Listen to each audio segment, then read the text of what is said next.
Hello dear all, welcome to our channel Smart Indian Model School. Smart Indian Model School present Smart Indian EduFun classes. EduFun online classes includes course studies of playgroup to class 12, emotional and communication skills, happiness classes and DIY activities. Hello my dear students, welcome to English class बच्चों. Now today we are going to start a new chapter in our grammar book, that is chapter 7 prepositions. Prepositions जैसा कि आप नाम से देख सकते हैं, ये जो वर्ड है इसमें दो वर्ड्स मिले हुए हैं. एक वर्ड है प्री और दूसरा वर्ड है पोजीशन.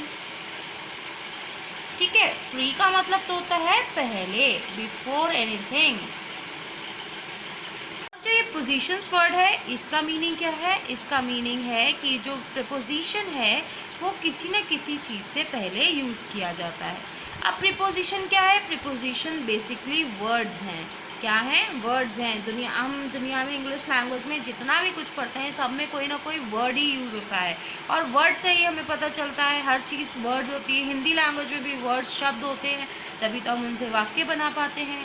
ठीक है, तो ऐसी प्रपोजिशन भी वर्ड्स होते हैं जिनका यूज़ क्या होता है, जिनका यूज़ डिपेंड करता है इनके नेम पर, कि प्री प्लस पोजीशन.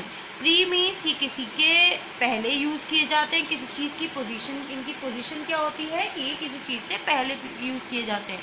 और किस चीज़ से पहले यूज़ किए जाते हैं वो होते हैं नाउन या फिर प्रोनाउन. या तो ये किसी प्रोनाउन से पहले यूज़ होते हैं या फिर किसी नाउन से पहले यूज़ किए जाते हैं.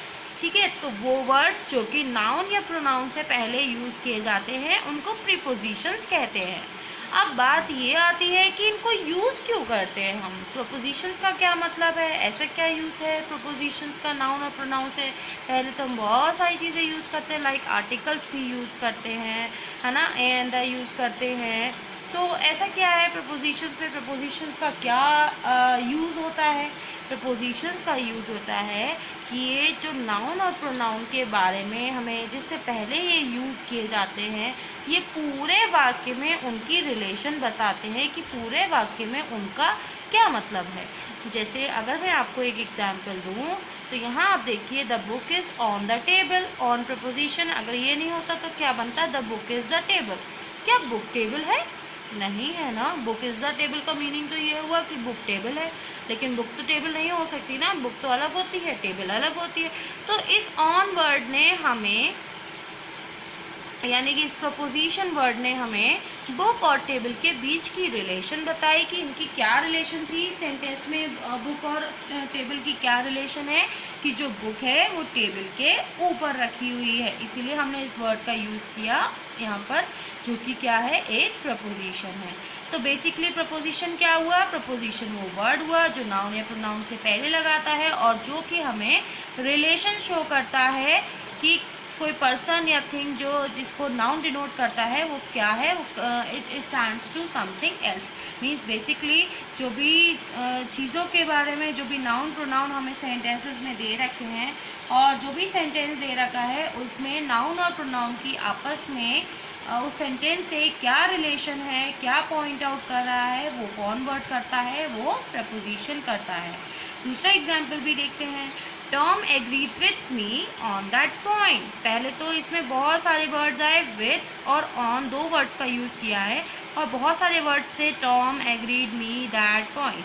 अगर हम इसमें प्रपोजिशन नहीं बनाते तो हमारा सेंटेंस कंप्लीट नहीं होता.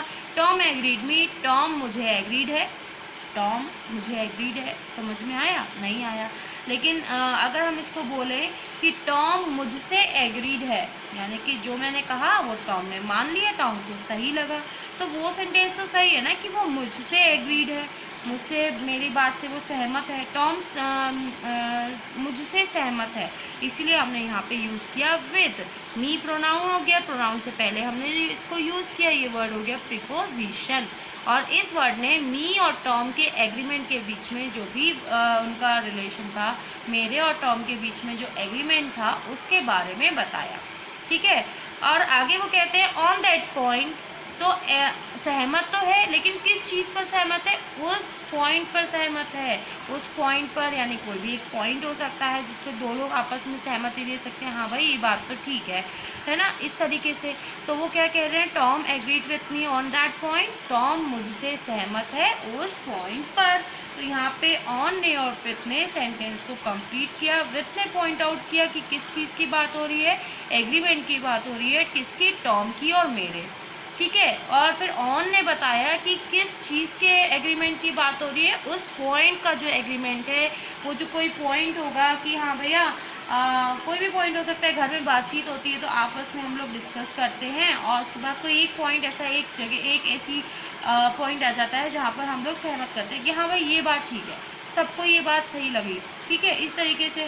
तो ऐसे ही टॉम और मेरे बीच में एक एग्रीमेंट हुआ जिसको हम लोगों ने एग्री किया, दोनों ने आपस में सहमत हुए दोनों, और वो पॉइंट किसी एक पॉइंट पर वो दोनों सहमत हुए।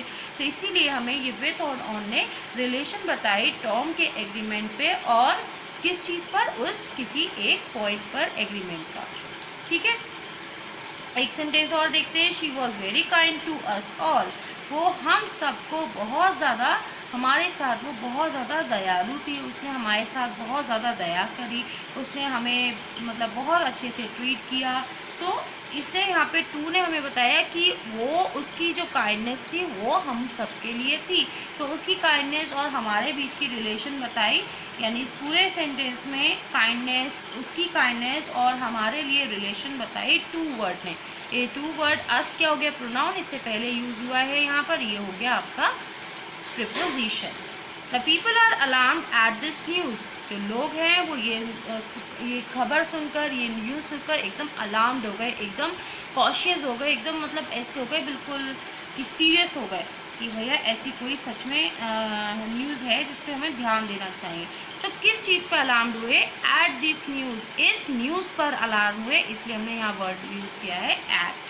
दिस है हमारा प्रोनाउन, इससे पहले हमने इसको यूज़ किया, ये हो गया प्रपोजिशन। तो कोई भी वर्ड जो कि नाउन और प्रोनाउन से पहले वो पूरे सेंटेंस में आपस में रिलेशन बताता है नाउन और प्रोनाउन की बाकी के सेंटेंस के साथ, वो वर्ड यू कहते हैं, उस वर्ड को हम कहते हैं प्रीपोजिशंस।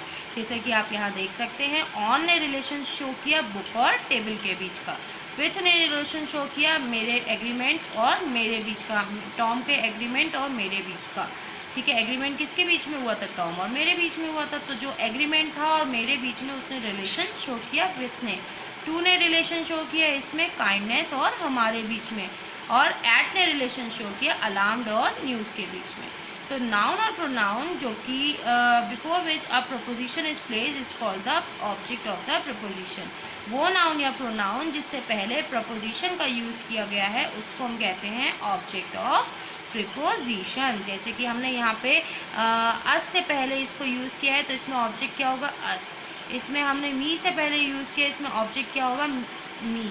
इसमें हमने दिस से पहले यूज़ किया, इसमें ऑब्जेक्ट क्या होगा? दिस। तो जो भी हमने, जहाँ पर भी हम प्रपोजिशन को यूज़ करते हैं उसके बाद कोई भी नाउन या प्रोनाउन आ रहा है तो वो हमारा कहलाएगा ऑब्जेक्ट ऑफ द प्रपोजिशन, ठीक है। सो आई होप आपको प्रपोजिशन थोड़ा थोड़ा तो समझ में आ ही गया होगा।